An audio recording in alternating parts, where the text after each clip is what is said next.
एक जने बड़ी कहत रही सैया जी, बड़ी नौकरी कहनी, बड़ी कमाई कहनी। अरे स्टूडियो के उद्घाटन बा, बड़ा लोग आइल बाटे। कहत रही कि राजा जी हमके एगो साड़ी लेके आई जौन कुसुम रंग होखे, ओमे जड़ी लगल होखे। दुर्गेश बलमुआ से फोन धरौले बड़िया, कहत रही सैया जी कि अब तड़को के नौकरिया कि जाके किन ली हो तू बजरिया कुसुम रंग सड़िया राजा जी, ब्लाउज को करिया राजा जी, कुसुम रंग सड़िया राजा जी, ब्लाउज को करिया राजा जी। अब तड़को के नौकरिया, अब तड़को के नौकरिया जाके किन ली हो तू बजरिया कुसुम रंग सड़िया राजा जी, ब्लाउज को करिया राजा जी, कुसुम रंग सड़िया राजा जी, ब्लाउज को करिया राजा जी।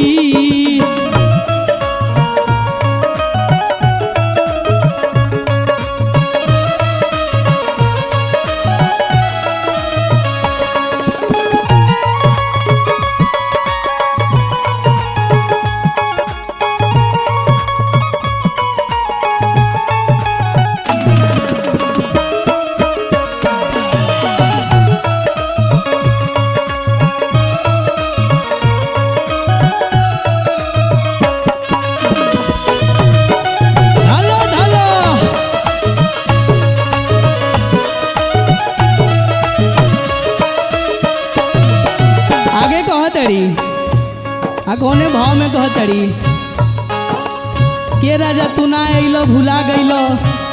हाई दोहरी घाट में हमके अकेले लालमोहन खाए के छोड़ गइलो।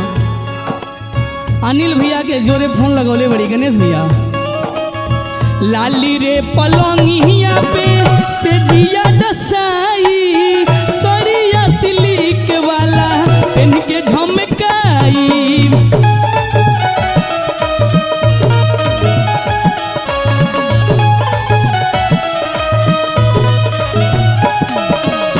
लाली रे पलंगिया पे से जिया डसाई, सड़िया सिलिक वाली पेन के झमकाई।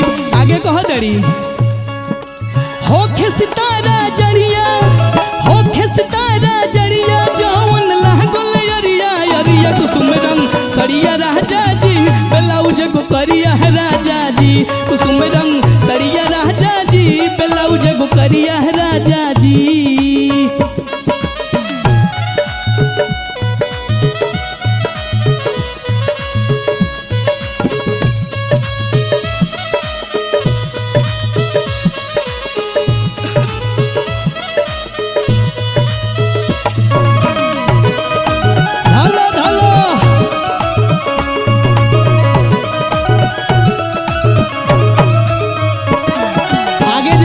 लास्ट में कहते रहिए बलम जी, ए गणेश बलमुआ, हाई देवर रविंदर बाणा, दुर्गेश बाणा बड़ा परेशान करत ताने, बीरू बलमुआ से कहत रही रामानंद, जय हो रामानंद।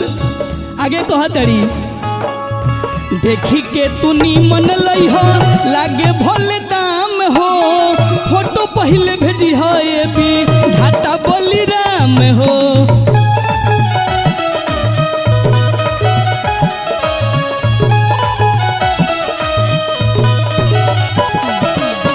देखी के तू नीमन लई हो, लागे भोले दाम हो, फोटो पहले भेजी हो ये भी घाटा बोली राम हो।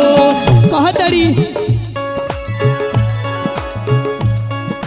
धरब बिसल कब गड़िया, धरब भीम कब गड़िया, राखब खोली के केवड़िया कुसुम रंग सड़िया राजा जी, ब्लाउज को करिया राजा जी, कुसुम रंग सड़िया राजा जी, ब्लाउज को करिया राजा जी।